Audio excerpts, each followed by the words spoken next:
No one ever tells you what it feels like to arrive in a town where the ghosts outnumber the living. The world outside was nothing but endless plains, a wild and lonely sea of grass stretching to every horizon. But it was the emptiness of Dust Creek that truly swallowed Rachel whole. The stagecoach rattled to a stop, its wheels squealing protest as if the wood itself dreaded setting foot in this forgotten place.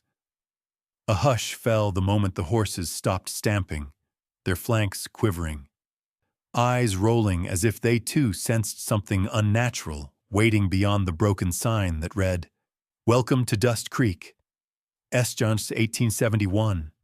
Rachel's gloved hand lingered on the door handle. Her reflection flickered in the dusty glass, half-formed by the pale, dying sun. A young widow, no more than 25, with haunted eyes and a weariness etched into every line of her face. Her black dress, once neat, now traveled worn and flecked with trail dust, clung to her as she stepped down onto the cracked street. The coachman tipped his hat, gaze avoiding hers, his voice barely above a whisper. "You sure, miss? Ain't nothing here for decent folks." But Rachel just nodded, her mind a battlefield of fear and resolve. The stagecoach lumbered away, its shadow vanishing into the long streaks of sunset. Dust motes hung in the still air. Rachel's boots sounded impossibly loud on the boards of the old sidewalk. Every window seemed to watch her, black and vacant, shutters banging with the wind like skeletal hands clapping a warning. The main street was a lineup of boarded-up stores, sunken roofs, and forgotten dreams. Even the church spire was crooked, pointing not to heaven, but some deep place underground where secrets festered. Rachel carried only a battered carpet bag, its contents sparse. A photograph of her missing husband, Jake, a cracked silver locket, and a letter bearing the town's faded stamp. Jake had left months ago, lured by the promise of steady work in the mines outside Dust Creek. But then the letters stopped coming, and the world grew silent except for the rumors. Whispers of vanishing men, of a curse that clung to the town like a stain. A cold gust tore down the empty street, stirring papers and bits of straw. The whole town seemed to exhale, as if welcoming her with a breath of ancient dust. Rachel pressed forward, her eyes scanning the remnants of life. A child's rag doll abandoned under a porch, a rusted horseshoe nailed above a door for luck that clearly never came. Each step felt heavier, weighed down by the stories clinging to every nail and splinter. She passed what once was a saloon, its swinging doors torn from their hinges, bullet holes punched through the sign. Something about the place pulled at her, but Rachel kept moving, following the only directions Jake had ever given her. "If you ever come for me, head for the edge of town. The old cabin's waiting." Her heart thudded with each step, fear and hope tangling inside her. The sun was nearly gone now, sinking behind distant buttes and painting the sky with streaks of bruised purple and orange. As Rachel reached the edge of Dust Creek, she paused, her breath clouding in the sudden chill. There it was, a lonely cabin, slouched beside a withered cottonwood. The roof sagged under the weight of years, but smoke drifted from the crooked chimney, curling like a question mark into the dusk. Rachel's heart stuttered. Had someone lit that fire? Had Jake returned? The ground was littered with old tracks, some deep and fresh, others faded. She tightened her grip on her bag, pushing open the gate with a groan that set crows screaming from a nearby fence post. They exploded into the sky, black wings beating like a bad omen. She crossed the small yard, the grass brittle and yellow beneath her boots. The front porch sagged ominously as she stepped onto it. The door was unlocked, swinging open at her touch. Inside, the air was thick with the scent of wood smoke and old sorrow. Shadows stretched long and thin across the plank floor, the furniture shrouded in white sheets that looked disturbingly like ghosts in the half-light. Rachel set down her bag and drifted through the cabin, fingers trailing along the mantel where Jake's pipe still rested, cold and unused. Every corner whispered memories, the laughter she and Jake once shared, the secrets he never quite confessed. She found his boots by the door, caked with red dust. The hearth glowed faintly, embers winking like tired eyes. As twilight deepened, a strange hush settled. Rachel felt eyes on her, real or imagined, she couldn't tell. The wind picked up, rattling loose boards and making the whole cabin shudder.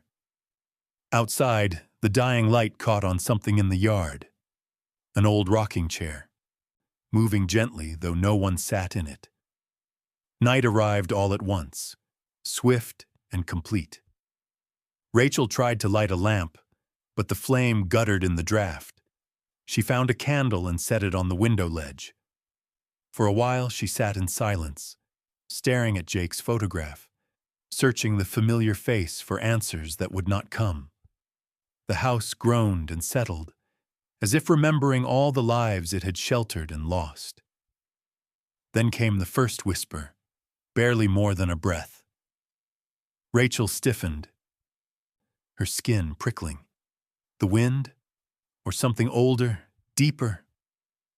She pressed her hand to her heart, forcing herself to remember why she was here, not just for answers, but for Jake, for herself. The courage to step into the unknown, to face whatever darkness Dust Creek had left for her, flickered stubbornly inside her chest.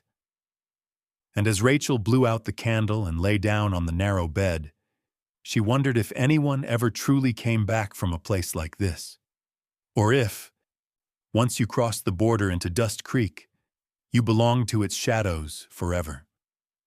Morning in Dust Creek was barely different from night. The sky hung low and gray, clouds crawling over the rooftops, swallowing what little light there was. Rachel woke in the strange, creaking bed, the cold already seeping through the thin walls. For a few moments, she lay still, listening. Only the slow tick of the mantel clock broke the silence, until a floorboard moaned somewhere above, slow and heavy, as if someone was pacing in the attic. Rachel's pulse hammered in her throat. She waited, not daring to move, but nothing more happened. Just the settling of an old house, she tried to tell herself. Just memories clinging to wood. She rose and moved through the cabin, the boards cold beneath her bare feet. There was nothing in the pantry but a few stale biscuits and a tin of coffee, left behind by whoever had last tended the place. She boiled water over the stove and drank in silence, staring at the empty chair across from her, imagining Jake's face half illuminated by morning sun. The way he used to smile before he left for the mines, a smile that never reached his eyes. Rachel's mind kept returning to Jake, gentle, restless, always on the verge of saying something important, but holding back. Their time together was marked by silences, by secrets tucked away just beyond reach. He'd sit at that table, tracing lines on a worn map, frowning at the window, watching the sky like he expected a storm. She remembered the last time they spoke, his words tight and strange. If anything happens, don't trust anyone. Not here. She'd laughed, brushing it off. Now the warning echoed louder with each lonely hour. Outside, the town remained motionless. Rachel stepped onto the porch and looked out across the brittle grass. The main street was empty, the wind tossing scraps of paper and straw. But the silence was different today. Thicker, as if the world was holding its breath. In the distance, a shutter banged against a broken window, rhythmic and hollow. Somewhere a dog barked, then nothing. She spent the day cleaning the cabin, chasing away the cold by scrubbing dust from shelves and shaking out the musty blankets. But nothing could chase away the sense that she was being watched. Sometimes, as she worked, Rachel would glance up and catch a flicker in the corner of her eye, a shadow passing by the window, a shape behind her in the cracked old mirror. Once, as she swept, she heard the distant murmur of voices, soft as wind through dry leaves. She froze, breath shallow, waiting. But the voices faded, swallowed by silence. Afternoon wore on in slow misery. Rachel tried to distract herself with memories. She took out the photograph of Jake, running her thumb across his smiling face.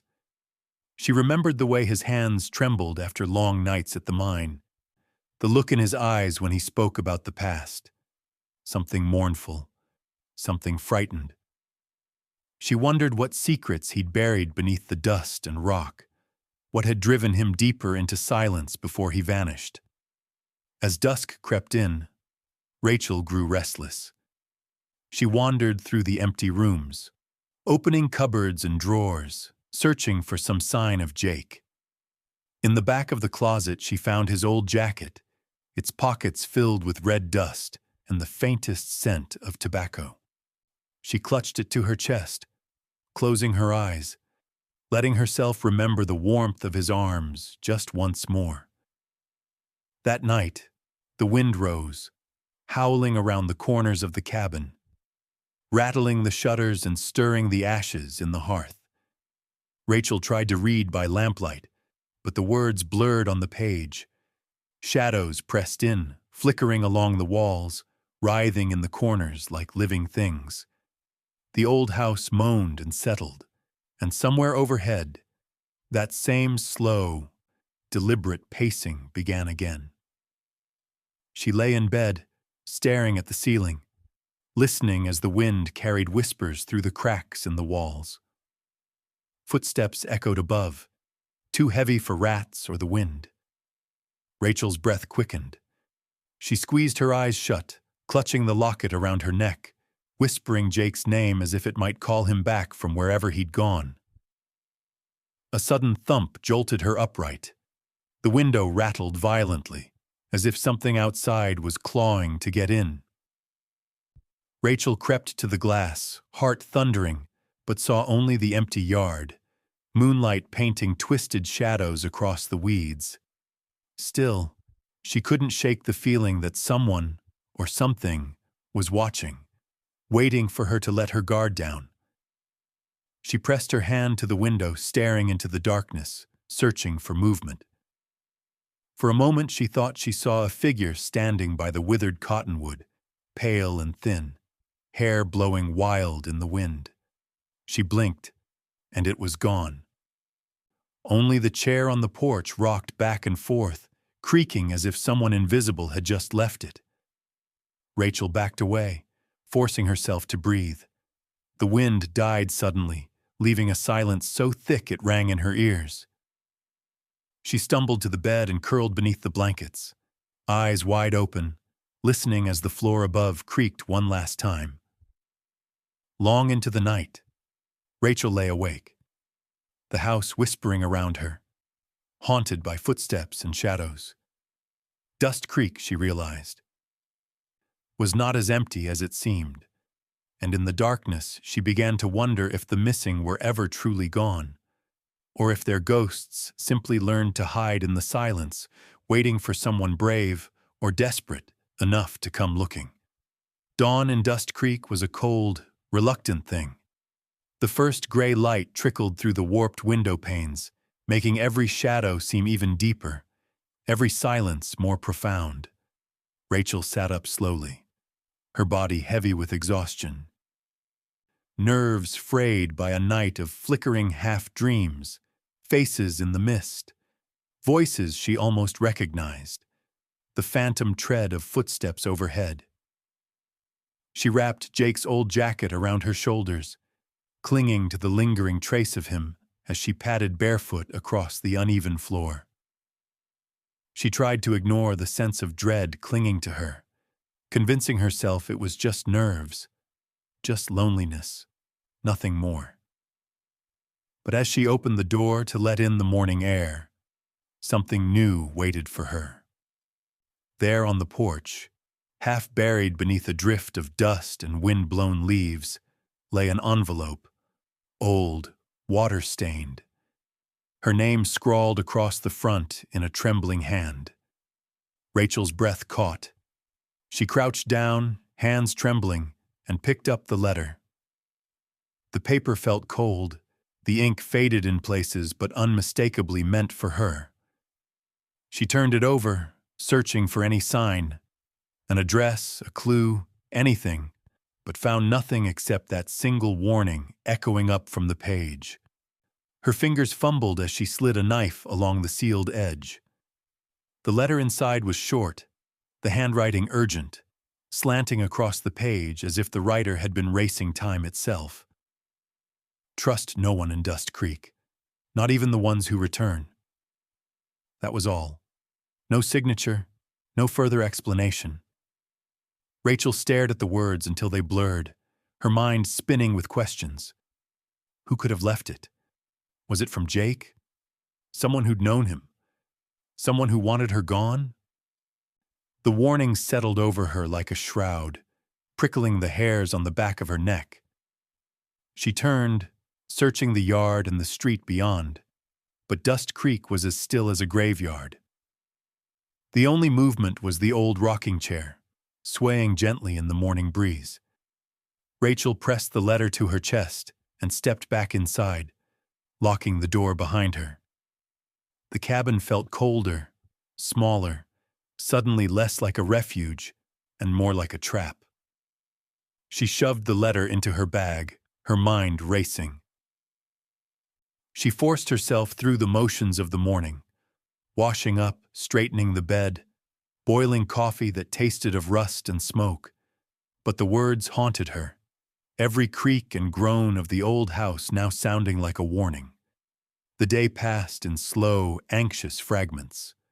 Rachel tried to distract herself with tasks, but the silence pressed in, heavy and watchful.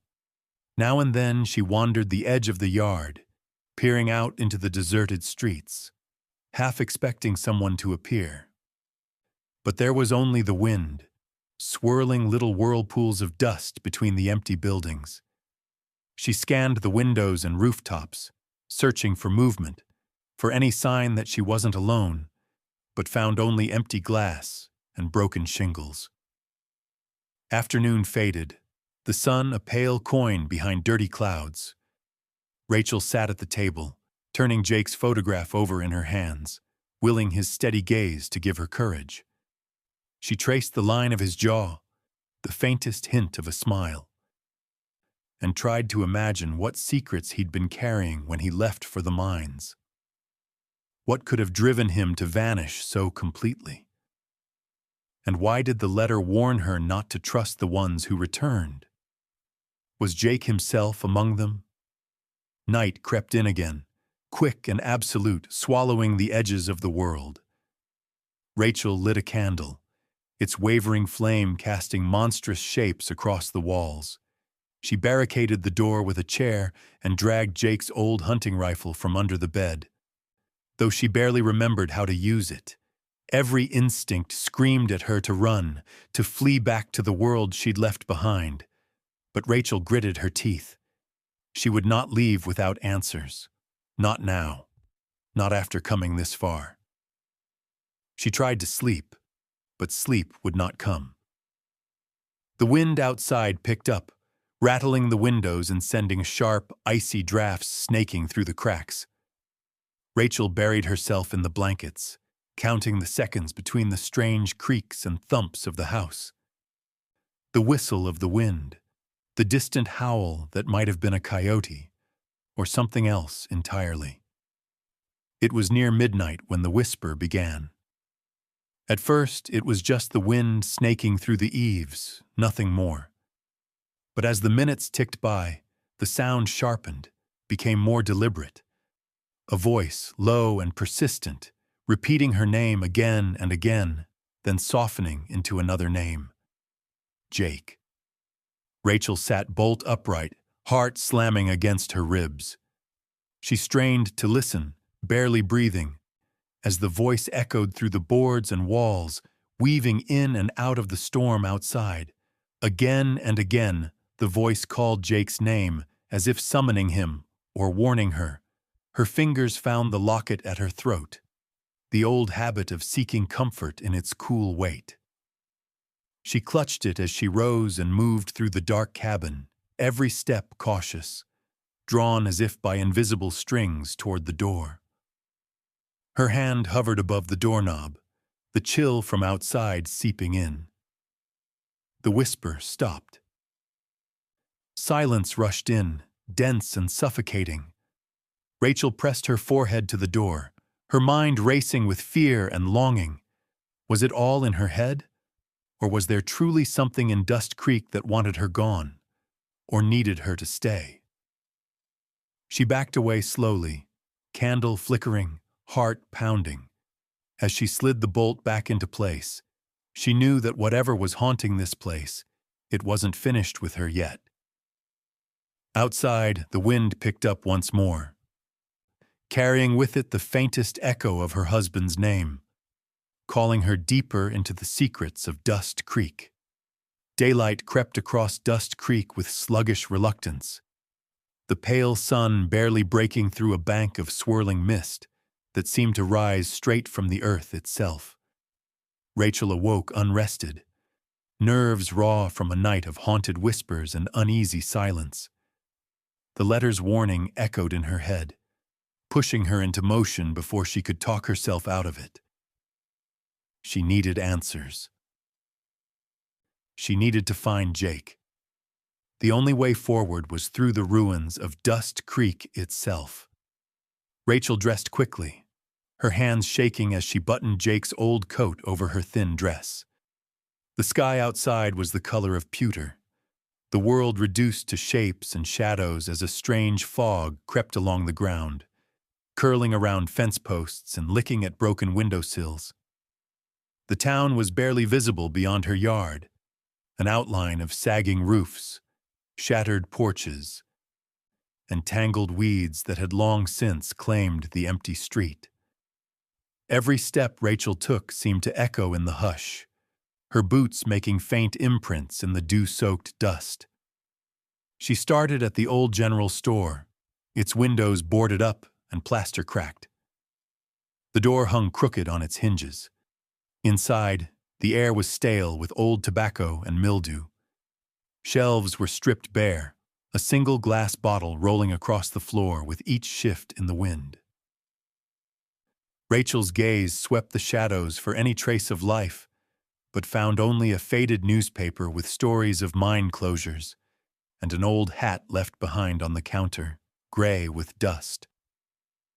The silence pressed in. Rachel continued, moving from building to building. At what had once been a boarding house, she found beds still made, a child's shoes abandoned beneath a dresser, and on a dresser top, a family photo. A mother, father, and 2 children, faces stern and hopeful, their eyes staring out forever from the black and white print. She tucked the photo back where she found it, feeling the weight of all the stories left behind.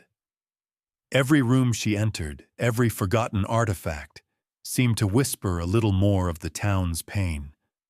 As she explored, Rachel discovered the remnants of Dust Creek's past lives.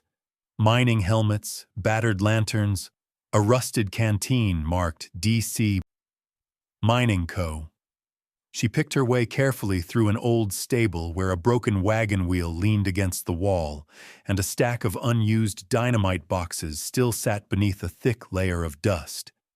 In the last room, she found a hand-drawn map tacked to the wall, corners curled and yellowed with age. It showed the layout of the town, the surrounding hills, and the location of the main shaft at the old mine. 3 spots on the map were circled in red, with jagged warning marks beside them. Caution, danger, and one simply marked with a black X.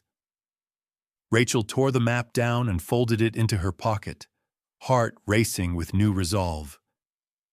Jake had spoken often about the mine's dangers, about tunnels that twisted deep into the mountain and places no one dared go. Maybe the answer to his disappearance, and to the town's curse, lay somewhere within those dark corridors. She was halfway back to the cabin when the silence was broken by a sudden, sharp cough behind her. Rachel spun, startled, and saw a thin, stooped figure sitting on a bench beneath the awning of an abandoned barber shop. The old man looked as weathered as the town itself, his beard tangled, his clothes patched and faded. His eyes, though, were sharp as flint, fixed on Rachel with a mixture of curiosity and warning. He didn't rise as she approached. Instead, he watched her in silence, then rasped, "Curiosity comes at a price here, miss." His voice was rough, scraped by years of dust and loss. Rachel hesitated, unsure if she should answer, but the old man's gaze pinned her. "You're not the first to go looking for what's lost. You won't be the last. Mind the shadows. Some things don't stay buried." Before Rachel could speak, the old hermit turned away, his form swallowed by the fog as if he'd never been there at all. The words lingered, heavy as gravestones. Rachel pressed onward, moving quickly now, her heart thudding. She glanced back more than once, but the old man did not reappear. Instead, the town seemed to close in around her, every alleyway and broken window watching with silent intent. Dusk fell faster than Rachel expected, the fog growing thicker as night approached. She hurried back to the cabin, pausing at the edge of the yard as she spotted movement on the horizon, dim lantern lights flickering through the haze, bobbing and weaving as if carried by a procession. She crouched behind the fence, heart in her throat as the lights drew nearer. Through the fog, she made out the shapes of men, at least 4, maybe more, carrying guns and shovels, their voices low and urgent. They moved with purpose, searching the ruins, peering into dark windows, checking behind fences and porches. Rachel's breath turned to vapor as she crouched lower, praying they would pass her by. But even from a distance, she could see something unsettling in their faces. Hunger, desperation. The cold gleam of men chasing something more dangerous than gold. She waited until their lanterns disappeared into the shadows before she slipped into her cabin, bolting the door and checking the windows twice. That night, Rachel's dreams were filled with flickering faces, some familiar, some lost to memory, and some twisted by greed and fear, stalking the fog with purpose. Dust Creek was waking up, and Rachel understood now that she was not alone. The living and the dead were stirring, and the town's secrets were beginning to claw their way back to the surface. Night in Dust Creek settled like a shroud, thick and oppressive, swallowing the last colors from the sky. Rachel sat in her cabin, the only light a single wavering candle, her nerves wound tight as wire. She kept the rifle close, eyes darting between the boarded windows and the door, listening for the slightest sound that might signal she was no longer alone. The memory of the lanterns and shadows from earlier clung to her, sharp as barbed wire. She'd seen the determination in the strangers' movements, how they worked together, fanning out across the ruins with military precision, the flicker of their lamps cutting through the fog like knives. Outside, the wind whistled low, but even the breeze seemed wary of whatever was now prowling Dust Creek's abandoned streets. Hours passed with agonizing slowness. Each tick of the clock a reminder that time was no longer her own. She drifted in and out of a tense half-sleep, senses prickling at every groan of the settling wood, every distant echo from the main street. Sometimes she thought she heard voices, rough, urgent, their words indistinct but laced with anger and frustration. Then, without warning, the silence exploded into chaos. Heavy fists hammered against the door, splintering the fragile calm Rachel had built around herself. The whole cabin shook as boots stomped across the porch, and a rough voice demanded entry, his words muffled by the thick wood. Rachel froze, heart beating like a trapped bird. She glanced around for escape, but there was nowhere to run, only the shadows pressing in from every side. The strangers didn't wait for an answer. The door creaked on its hinges, forced open by brute strength. 3 men surged into the narrow entryway, their faces harshly illuminated by the swinging lanterns they carried. Their clothing was grimy, boots caked with red dust, and their eyes glinted with something Rachel recognized all too well: greed, fear, and a touch of desperation. One man, taller than the rest, scanned the room with quick, practiced efficiency. His gaze lingered on Rachel, taking in her tattered dress, the rifle clutched to her chest, the fear she couldn't quite hide. He smiled, slow and unpleasant, as if he knew more about her than she did herself. The second man, broader, with a jagged scar across his jaw, stomped past her, rifling through drawers and overturning chairs with impatient force. The third hung back near the door, eyes darting nervously to the windows, as if expecting something, or someone, to burst from the darkness at any moment. Rachel's mouth was dry, her mind racing for a way out. She tried to keep her voice steady as she asked what they wanted, but the answer was already written in their faces. The tall man stepped closer, his tone cold and accusing. They claimed to be treasure hunters, men of opportunity, come to Dust Creek in search of the fabled big score Jake had supposedly uncovered before his disappearance. The rumor was out, carried on the wind, and whispered in every dying mining camp within 100 miles. Someone had let slip that Jake found something in the mine, something valuable enough to kill for. Rachel feigned ignorance, insisting she knew nothing of Jake's affairs or the mine's secrets. But as she spoke, she saw the third man watching her with an unsettling intensity, his eyes flickering from her face to the faded photograph of Jake on the mantel. There was recognition there, a glimmer that suggested he knew more than he was letting on. The strangers tore through the cabin, searching for any clue or map that might lead them to Jake's treasure. They found the water-stained letter and tossed it aside, unimpressed by warnings of curses or ghosts. The scarred man sneered, muttering under his breath about crazy talk and widows' tales. Still, Rachel could feel their uncertainty. The deeper they searched, the more agitated they became, snapping at each other, glancing at the darkened windows as if the night itself pressed against the glass. Outside, a scream shattered the tense standoff, a ragged animal sound that echoed down from the direction of the old mine. Everyone in the cabin froze. Rachel felt her blood turn to ice. The strangers exchanged worried looks, their bravado suddenly shaken. The tall man barked an order, sending the scarred one and the watcher back outside to investigate, their lanterns bobbing wildly as they stumbled into the darkness. Rachel was left alone with the leader, his eyes narrowed and calculating. He circled her slowly, as if weighing her worth, as if debating whether she might be more valuable as bait than as a victim.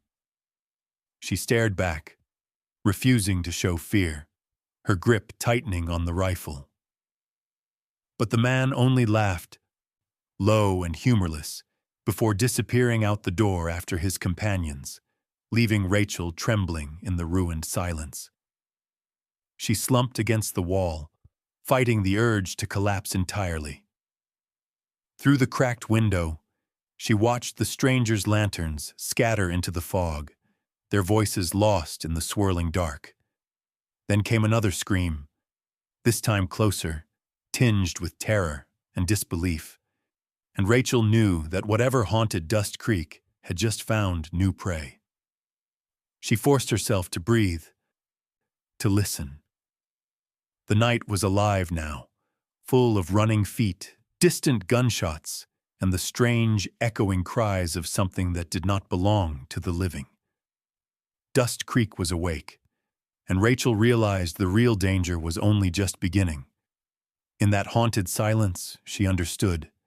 In Dust Creek, the dead were never truly gone, and the living had come to dig up more than just gold.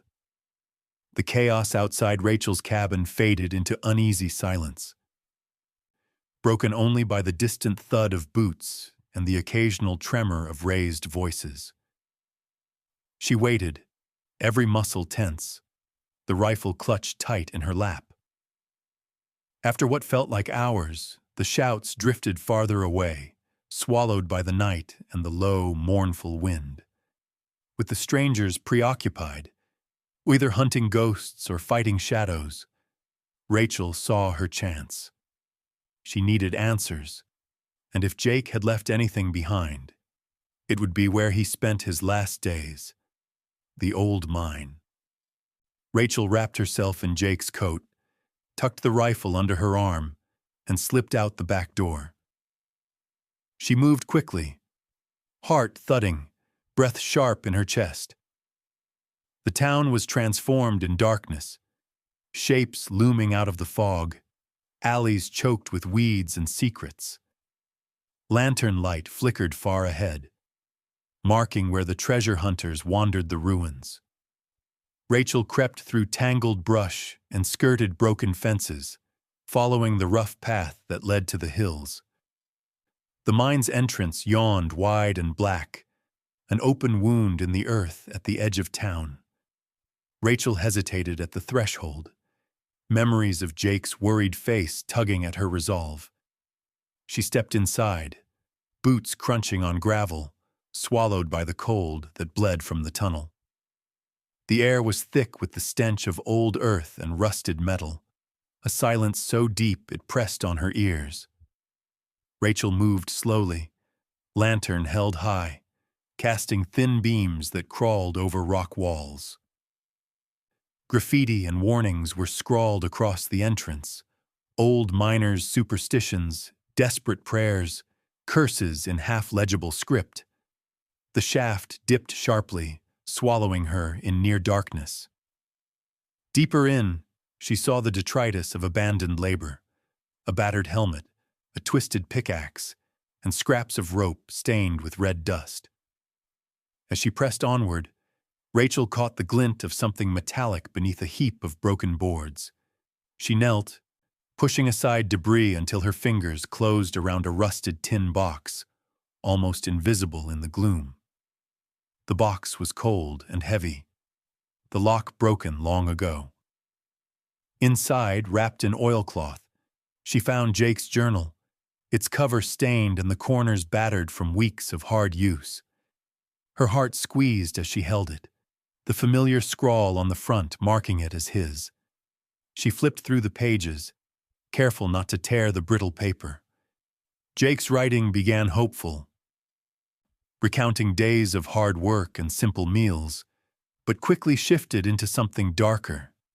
Mentions of strange sounds in the mine, men driven mad by whispers, sightings of pale figures deep underground.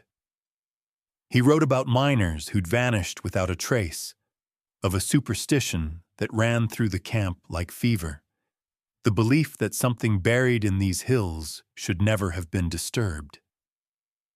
In the margins, Jake's words grew desperate. We took something we shouldn't have. The mountain wants it back.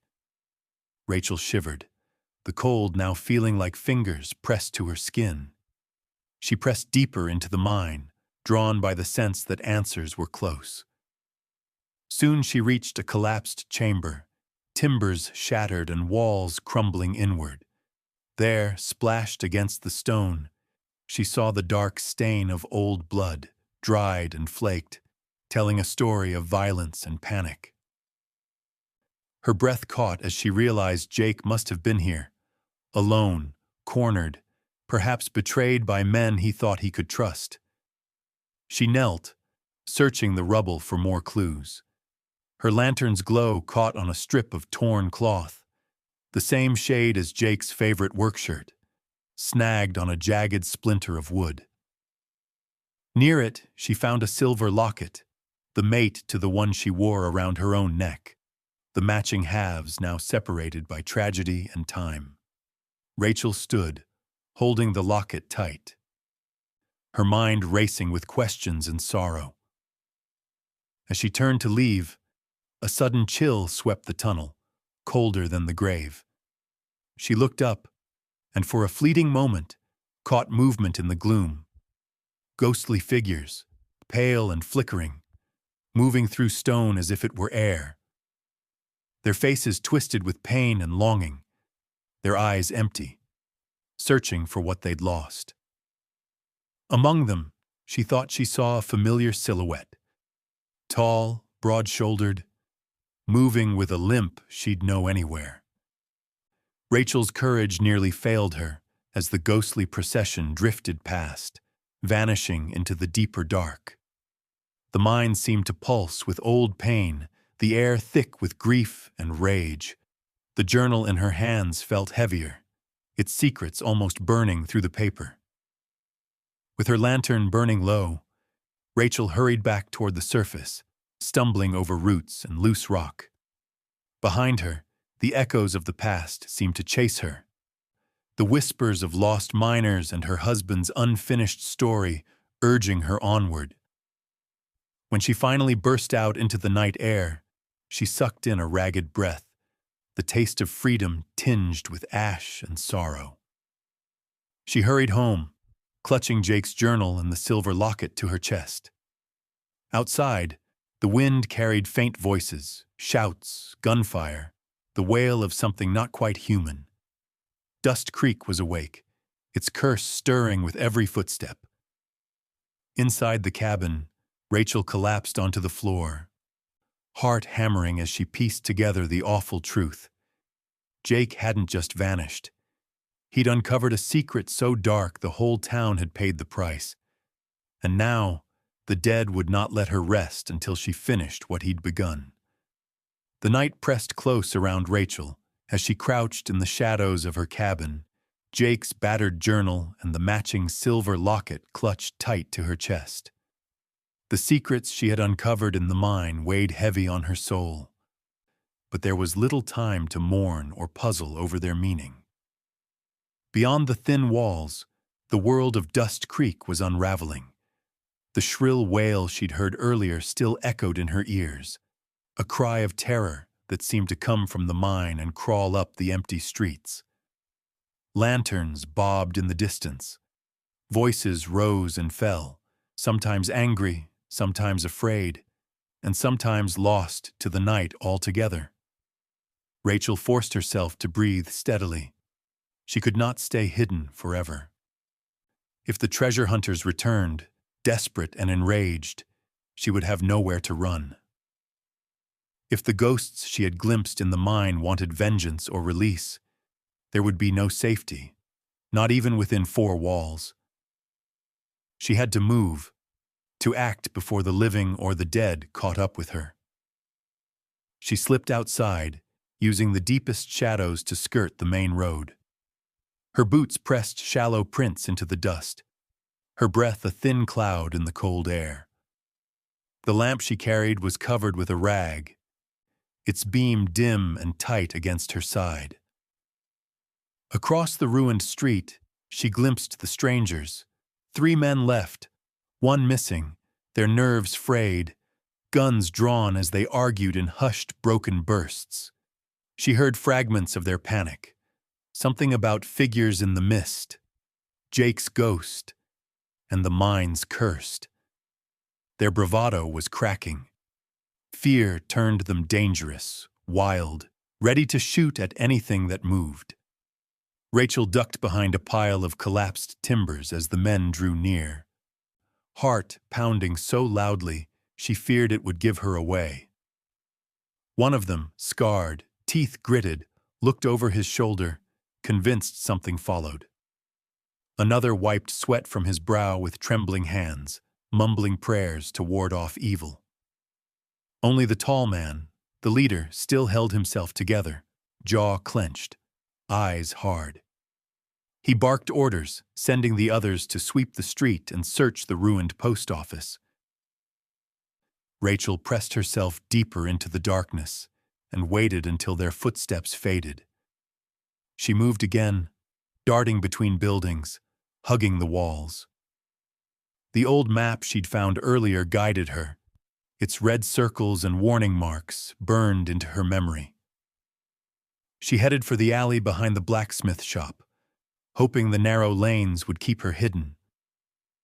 She caught glimpses of movement, sometimes just wind-blown curtains, sometimes something more. Pale faces peered from broken windows, gone in a blink. Was it her imagination, or did the air itself carry voices, murmuring in a language older than words? Rachel's path was suddenly cut off by the sound of running feet. One of the treasure hunters burst into view, wild-eyed, gun swinging. He shouted for the others, his voice hoarse with terror. Rachel ducked low, pressing herself against the crumbling wall. The man spun, firing a wild shot into the dark, shattering glass somewhere behind her. He ran, stumbling over broken boards, his panic leaving a trail of curses in the dust. Rachel edged away, only to nearly collide with a different figure, a shadowy presence that melted from one alley to the next, never quite solid, never quite gone. She recoiled, but the shape slipped past her, leaving behind a blast of cold that numbed her bones. The line between living and dead was blurring. The shadows no longer stayed where they belonged. A gunshot rang out, closer now, followed by a scream, sharp, choked off mid-breath. Rachel's skin prickled. She moved as quickly as she dared, feeling her way along the walls until she reached the rear of the saloon. There, among the weeds and trash, she found a hidden entrance. She ducked inside, closing the battered door behind her just as voices rose in the street. She huddled behind the bar, heart thudding, every sense alert. As the strangers swept past outside, Rachel caught her breath and opened Jake's journal again, reading by the faint light of her covered lamp. The last entries were short, frantic, as if Jake wrote them while on the run. He mentioned hearing voices in the tunnels, seeing ghostly miners carrying lanterns deeper and deeper underground, vanishing into stone. Jake had been searching for a way to break the curse, a way to put the spirits to rest. But the clues were fragmented, marked with symbols and desperate notes. Blood must pay. Return what was taken. Only the living can end this. Rachel's mind spun with questions. What had Jake and the miners taken? What price was demanded in return? As she pondered, a cold breeze swept through the ruined saloon. Glass rattled, floorboards creaked, and shadows gathered at the edges of her vision.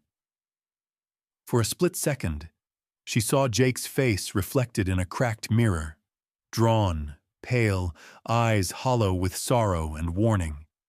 The sound of breaking glass jerked her from her thoughts. One of the treasure hunters was inside, searching, cursing at the darkness. Rachel crept behind the broken counter, barely daring to breathe. The man passed so close she could smell his sweat and fear, his flashlight beam slicing through the gloom. Then, a whisper from the far end of the room made him freeze. He spun and fired, but hit nothing but empty air. The shadows thickened, swallowing him up. Rachel waited, motionless, As the man's footsteps faded and the whispers rose again, now everywhere, indistinct but insistent, beckoning her onward. She understood at last. She was caught in a war between greed and guilt, between the unfinished business of the dead and the crimes of the living. Every moment, every choice was another step deeper into Dust Creek's nightmare. Finally, when the world outside grew quiet, Rachel slipped from her hiding place, clutching the journal to her chest, and hurried through the maze of alleys toward the mine once more. She no longer knew if she was running from the hunters, the ghosts, or her own fear. But she knew she had to face whatever waited, or Dust Creek's darkness would claim her forever. Rachel fled through the narrow, twisting alleys, guided by the flickering memory of Jake's journal entries and the red-marked map burning in her mind. She barely registered the cold that seeped through her bones or the ache in her legs. All around, Dust Creek was alive with turmoil, the shouts and curses of the treasure hunters now punctuated by the unnatural hush that followed each gunshot or scream, as if the town itself was swallowing the noise. As she crossed the empty main street, the fog thickened, swirling at ankle height, muffling the world and blurring the boundaries between the living and the dead. Every building, every shadow seemed to pulse with watchful intent. Rachel gripped the locket and the journal, their presence grounding her as she pressed onward. Her path led her back toward the mine, past the abandoned church whose broken bell tower loomed against the cloudy sky. She caught glimpses of lantern light in the distance, but each time she tried to focus, the figures dissolved, sometimes seeming like men with shovels, sometimes like pale silhouettes in miners' helmets, faces half seen through a shroud of mist. As Rachel approached the edge of the mine, a sudden sense of dread overcame her. The old timber arch stood before her, black as an open grave. She paused at the threshold, breath clouding in the cold air, and forced herself to remember why she had come. Jake's words, his warnings, his pain, and his desperate hope to break the curse echoed in her ears. She stepped into the darkness, feeling her way along the wall, lantern raised just enough to cast shaky shadows on the rock. The air grew colder, thick with the scent of old earth and fear. Deeper and deeper she went, until even the sounds of the town faded, replaced by a hush so profound she could hear her own heartbeat. Suddenly, a new light appeared ahead. It glowed pale blue, unsteady, like the ghostly lanterns Jake had described in his journal. Rachel hesitated, torn between terror and longing. The light began to move toward her, cutting through the gloom, illuminating the damp stone and the broken supports. Out of the shadows stepped a figure. For a moment, Rachel couldn't breathe. The man before her was tall, broad-shouldered, his clothes torn and dust-stained, his hair in wild disarray. She knew him instantly, Jake. But this was not the man she had married. His eyes were changed, deep, hollow pools ringed with exhaustion and sorrow, his skin pale as ash, voice a ghostly echo when he finally spoke her name. Rachel stumbled back, shaking, clutching the journal and locket to her chest, as if they were charms against evil. Jake stepped closer, the lantern's glow casting strange patterns across his face. He looked at her with an unbearable mixture of love and regret. He spoke of the curse, how he and the other miners had disturbed something in the earth, how the darkness had crept in, taking men's minds, their souls, until even he could no longer tell the living from the dead. He told her there was no escape for him. He was trapped between worlds, no longer fully alive, not yet free among the dead. The only way out was to finish what he had started. Return what was taken, pay the debt owed to the earth and the ghosts still trapped in Dust Creek. Tears blurred Rachel's vision, but she forced herself to listen. Jake's words came in halting, pained bursts.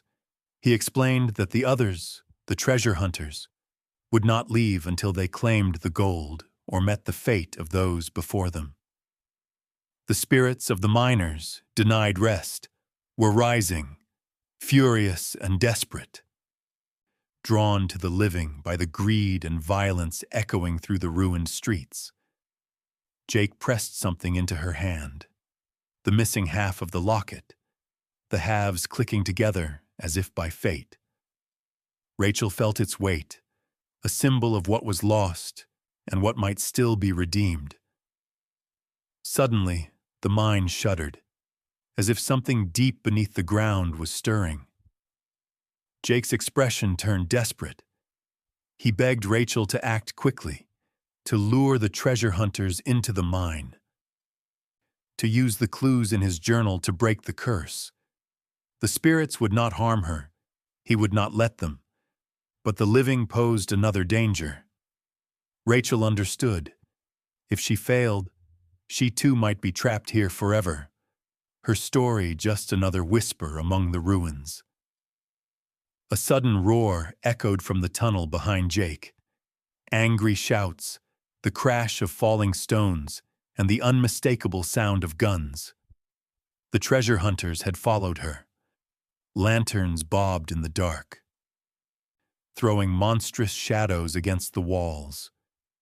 Jake's form flickered in the unsteady light. His voice strained with urgency as he urged her to run, to hide, to use everything she knew to outwit the living and free the dead.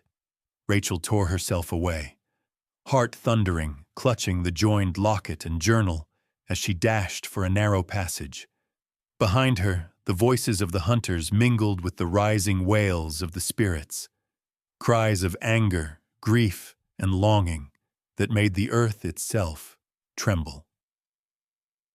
She slipped through winding tunnels, guided by memory and instinct, weaving between worlds, one foot in the land of the living, the other in the realm of the lost. The journal's final clue came into her mind. The X on the old map, a chamber deep within the mine. She set her course for it, praying the curse could be broken, that Jake's soul might finally be at peace. As she neared the marked chamber, Rachel felt the air thicken, saw the blue light of the spirits gathering, their faces turning toward her with desperate hope. Behind her, the thunder of boots and shouts closed in. She realized her story was now intertwined with the fate of Dust Creek itself. She would have to face the curse head-on, risk everything to put the past to rest, even if it meant losing Jake forever. And still, in the deepest dark, Rachel heard her husband's voice, soft, steady, unyielding, a lifeline guiding her toward a reckoning that could either free Dust Creek or doom it for all time. Rachel pressed onward into the belly of the earth, the mine's stone walls closing in like the jaws of some ancient beast. She could feel the spirits gathering behind her, their pale blue light swelling in the darkness, driven by centuries of longing and pain. The journal in her hand shook with each hurried step, and the joined locket at her throat grew colder, as if the memories it held were straining to be set free. All the while, above the chorus of ghostly whispers, the treasure hunter's shouts and hurried footsteps echoed off the stone, chasing her ever deeper. She found the chamber marked by the X on Jake's old map, a place deeper than any other, its walls blackened by fire and time, the ceiling lost in shadow. The air here was thick and still, broken only by the drip of water and the restless shuffling of spirits. In the trembling lamplight, she saw evidence of past violence, bloodstains, shattered tools, twisted rails, All signs of the day, the curse first rooted itself in Dust Creek's heart. Rachel remembered Jake's final, desperate entries in his journal. Return what was taken. Only the living can end this. She scanned the chamber, and in the center found a crude stone altar. Upon it lay the miner's great sin, a golden idol, small and tarnished, carved with strange, swirling patterns. It was beautiful, but the gold seemed to radiate sorrow and hunger, as if it yearned to be returned to the earth. The walls trembled. Lanterns flickered as the first of the treasure hunters burst into the chamber, eyes wild, faces smeared with sweat and fear. Greed and terror battled in their gazes as they caught sight of the idol. The leader, his jaw clenched and voice hoarse, barked for the others to take it. Guns were drawn, hands snatched at the gold, and suddenly the mine was chaos. A struggle of shouted curses, desperate grabs, and wild gunfire that cracked like thunder in the suffocating dark. But the spirits had waited long for this moment. They rose from the walls and the earth itself, dozens of pale, flickering miners, their eyes empty and unblinking, their forms shifting with every lantern's flare. Their voices joined in a low, keening wail, echoing with every sorrow, betrayal, and loss that had stained Dust Creek's soil. The living could not look away. The treasure hunter's bravado melted into terror as ghostly hands reached for them, as the temperature in the chamber plummeted, as the gold itself seemed to pulse in time with the haunting cries. Rachel stood apart, her own fear swallowed by something stronger. Resolve, grief, and a desperate hope that she could set things right. She remembered Jake's warning, the journal's desperate notes. Only the one who understood both the living and the dead could break the chain. Clutching the locket, she stepped to the altar, pushing past the frozen hunters and trembling spirits. She lifted the idol in both hands, feeling its unnatural weight, and knelt beside the stone, whispering a silent apology for all that had been stolen and all that had been lost. The mine shook harder, stones falling from the ceiling, dust choking the air. Rachel pressed the idol to the earth, willing herself to let go of Jake, of her own pain, of the dreams that had brought her to Dust Creek. In that moment, she felt Jake's presence beside her, not a vision, not a ghost, but the memory of love, sacrifice, and all the unfinished stories that bound them together. The spirits surged around her, their sorrow swelling into hope. Jake's face appeared among them, drawn, sorrowful, but also proud. He reached out, his hand brushing hers with a chill that stung and soothed all at once. He nodded, and Rachel understood. The curse would only break with sacrifice. Suddenly, the treasure hunters tried to seize the idol from her grasp. One man lunged forward, desperation turning to violence. The spirits descended, wailing, their forms lashing out with cold fury. The leader fired his gun, but the bullet passed through the ghosts and struck the stone wall, sending a shower of rock and dust into the air. The idol tumbled from Rachel's hands, landing where the earth had cracked open in the altar's base. A blinding light burst from the rift, blue and gold, filling the chamber with a terrible beauty. The ground trembled. The treasure hunters screamed as ghostly hands dragged them backward, away from the idol and the living. Jake, standing between the living and the dead, raised his hand to shield Rachel. He spoke a final, soundless farewell, a promise that her courage had set him free. The mine began to collapse, timbers groaning as the ancient rock shifted. Rachel scrambled to her feet, the joined locket burning against her skin, and raced for the tunnel mouth. Behind her, the chamber caved in, swallowing the idol, the gold, the spirits, and the men whose greed had doomed them all. She burst into the open, gasping for air, just as the first light of dawn painted the horizon in pale silver. The earth rumbled beneath her feet, then stilled. Dust Creek fell silent, the curse broken at last. Jake was gone, truly gone, but Rachel felt his love in the soft morning breeze, a promise that even the deepest wounds could heal with time and courage. And so, beneath the wide western sky, Rachel knelt, clutching the locket, and wept for the dead and the living alike, knowing that in freeing Dust Creek, she had finally set herself free as well. The first rays of sunlight touched the broken rooftops and shattered windows of Dust Creek, brushing gold across the ruins, warming stone and wood that hadn't felt hope in years. The mine entrance, now half buried by a fresh landslide, exhaled a faint curl of dust. Nothing more. Silence wrapped the town, not empty this time, but peaceful, as if the earth itself had finally released a long-held breath. Rachel sat in the cold grass at the edge of the collapsed mine, Jake's journal and the fused silver locket clasped in her hands.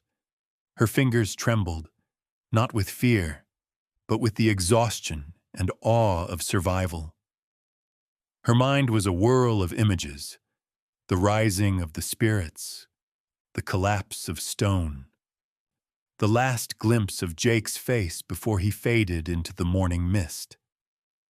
She let herself cry, quietly, for the man she'd lost, for the miners who'd never made it home, for the wasted years and the heavy silence that now felt like absolution. When at last she stood, she faced the east.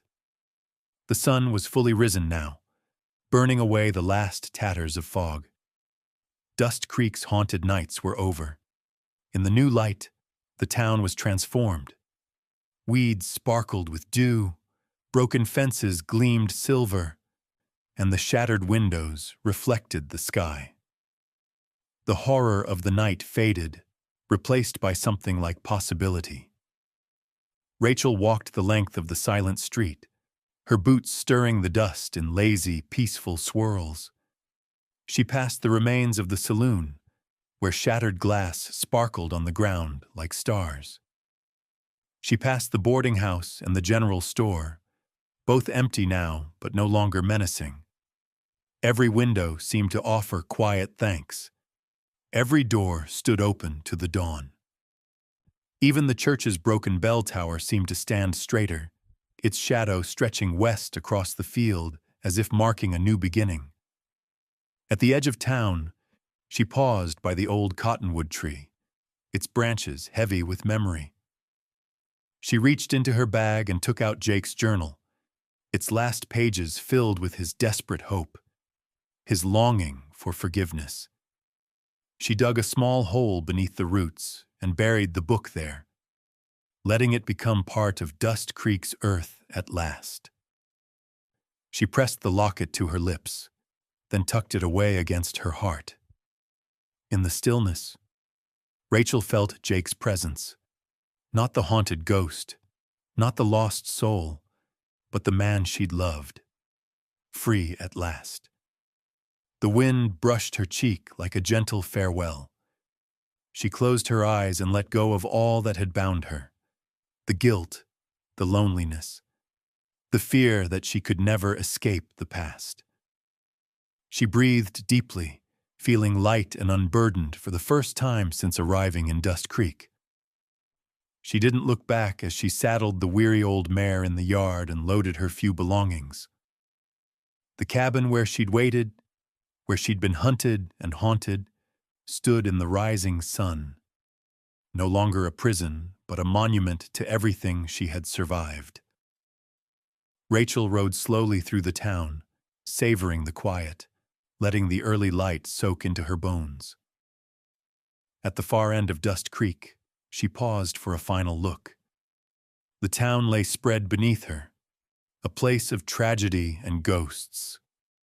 Yes, but also a place of courage, redemption, and the power to change. She whispered a promise to remember those who had been lost, and to live her life bravely, never again running from the shadows of her own heart. As Rachel rode away, the land opened before her, endless and bright beneath the morning sky. The wind tugged at her hair, carrying the faintest echo of voices, perhaps just the sigh of prairie grass, or perhaps the gentle goodbye of souls finally at peace. She did not flinch from the unknown ahead.